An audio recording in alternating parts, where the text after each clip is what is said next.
Hey, it's going on YouTube, so knows best here. The day has come that Steve Jobs is getting a little bit more open. He actually released an open letter on Apple's website explaining his thoughts about Flash and Adobe. Pretty much he hates them. All right, everybody knew this, but he made a letter just explaining some really clear-cut reasons of why he doesn't like it. And I'll put a link in the sidebar. So after this video, you can actually go read the letter. It's definitely a great read, especially for all the geeks out there who've been following this little ongoing battle between Adobe and Apple. But he hit a few points in the letter that I'm just going to hit real quick. And first, he kind of went after the claim that Adobe is open as far as an open standard, and Apple is a closed company, and they don't allow any innovation or people to do anything on their platform, which is totally false. Because Apple has created the WebKit, which is basically the platform for a lot of browsing web browsers out there. Safari uses it. Google uses it with the Android browser. Palm uses it. Nokia uses it. RIM or BlackBerry is going to be using it here shortly. They already announced. So WebKit, which is developed by Apple, okay, it's an open standard that people are using to develop the browsers for the mobile web and also just regular browsers in general, as Chrome is actually on Windows and Mac as well right now. And how Adobe is not really open. Flash, people can't rearrange Flash and take it a certain way. Flash is what it is. All right, they can't rearrange it, package it a different way, get in there and change the code and redo something. They can't do that with Flash. So the claim about open and close is definitely out the window with that. And what Steve Jobs says that Adobe's been claiming that people want Flash on their mobile devices because 75% of the web is Flash based, which is true. But what Steve Jobs hit on that is that he broke it down to as far as what users actually look at. YouTube makes up 40% of online video content on the web.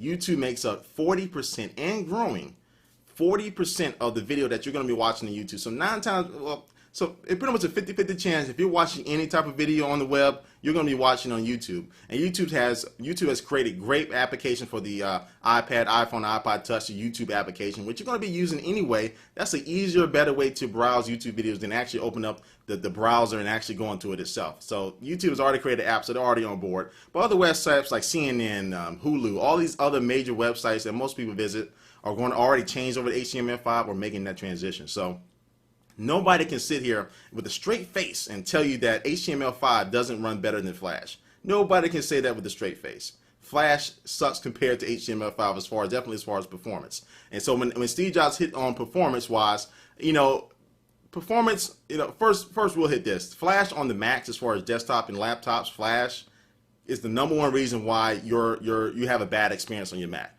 As far as it always crashes your browsers, no matter if you're in Chrome, Firefox, Safari, it's always crashing, and that's the #1 reason that Mac users complain about.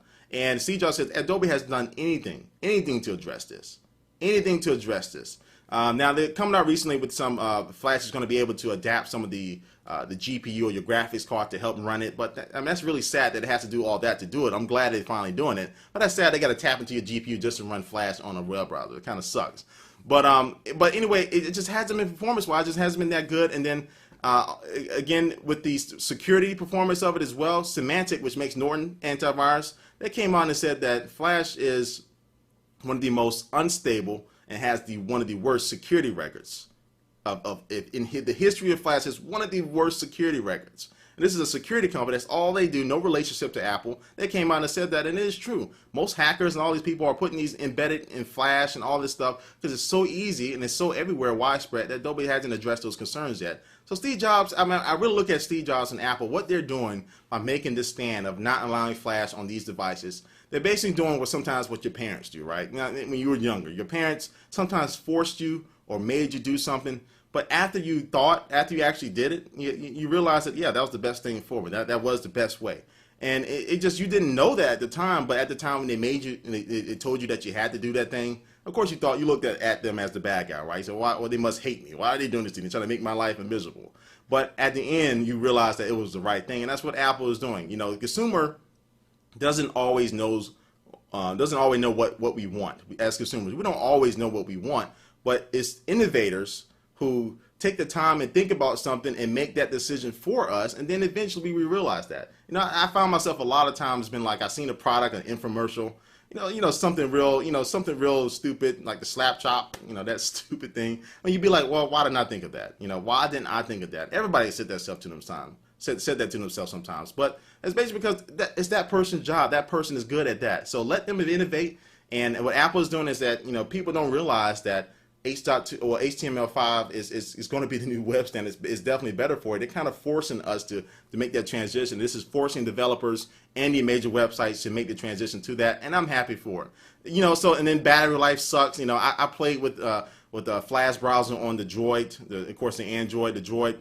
and went to YouTube and it just sucked. I mean, it took forever to load. The Flash video was overlapping on the rest of the page. It was just stupid. I mean, it really was horrible. And why use that? You can use a dedicated app anyway. But anyway, I digress. But I'm not going to go over the whole letter, but read the letter. It's a good read, especially for the geeks out there. And Steve Jobs really just hit it on the head. And us Apple fanboys, we've been trying to explain it, in this type of way, but Steve Jobs hit it right on the head. And everybody should be able to explain his reasoning behind Flash and why I think it's actually going to be a good run for the consumer in the long run. All right, Smith, so knows best here. Thanks for watching. I will catch you later. Peace.